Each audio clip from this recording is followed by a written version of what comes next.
ہم لوگ قسمت والے ہیں کہ ہمیں سرکار بغداد کا دامن ملا ہے. آج بھی نا بریلی شریف سے یہی آواز آتی ہے، قادری کر، قادری رکھ، قادریوں میں اٹھا، قدر عبد القادر قدرت نما کے واسطے. پوری زندگی سرکار بغداد کی آپ پڑھ لیں. وہ میرے نبی کے جمال کا مظہر بھی ہیں، کمال کا مظہر بھی ہیں. جمال کا مظہر خدا کی قسم بے حد خوب رو، کمال کا مظہر حضور آئے، آتے ہی حضور نے سجدہ کیا. غوث پاک آئے، آتے ہی غوث پاک نے روزہ رکھا.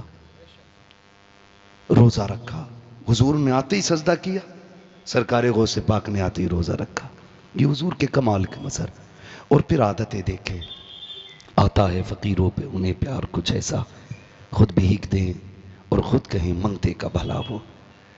معاف کیجئے گا، آج ہمارے رویے بڑے الگ ہیں.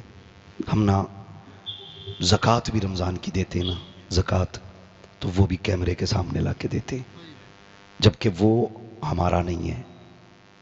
زکوٰۃ ہمارا نہیں ہے، مال وہ اللہ کا جو ہم نے نکالا ہے، تو اس کو دکھانے کا تو کوئی حق ہی آپ کو نہیں پہنچتا. ہم زکوٰۃ بھی دکھا کے دیتے ہیں. بغداد والے کی زندگی پڑھیں، ہمیشہ دوسروں کے کام آتے رہنا. یہی بغداد والے کے چاہنے والوں کی پہچان ہونی چاہیے، پہچان ہونی چاہیے. سیدھی سی بات ہے. سرکار بغداد رضی اللہ تعالیٰ، آپ کہیں جا رہے ہیں، دریائے نیل آپ کو پار کرنا تھا. آپ نے دیکھا ایک شخص نہ کھڑا ہوا کنارے پہ رو رہا ہے، کنارے پہ کھڑا رو رہا ہے. آپ نے پوچھا بات کیا ہے؟ اس نے کہا حضور دریا پار کرنا تھا، کرایہ نہیں ہے، اور نہ کشتی والے نے نا مار کے بھگا دیا. آپ نے وہیں کھڑے کھڑے شاگرد کو حکم دیا، کہا میری درسگاہ میں سونے کے سکوں کی تھیلی رکھی ہے، وہ اٹھا کے لا. شاگرد گیا، لا کے تھیلی دی، حضور یہ لے. آپ نے وہ لی، کشتی والے کو دی کہ یہ لے. اس نے کہا حضور یہ کس چیز کی؟ فرمانے لگے اس غریب کو تو نے اس لیے دریا پار نہیں کرایا کہ اس کے پاس کرایہ نہیں تھا، یہ سارے ہی رکھ لے.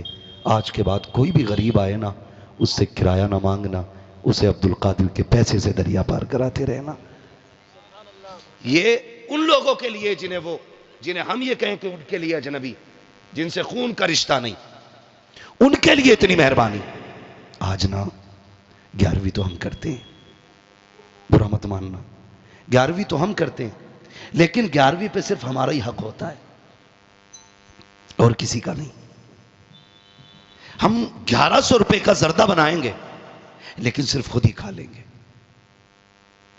میرے بھائی کبھی ایسا بھی تو کر کہ تیرے گھر میں 11ویں کے 11 روپے کی بھی نیاز ہو نا، تو پہلے اپنے بچوں کو نہیں، ضرورت مندوں کو کھلا.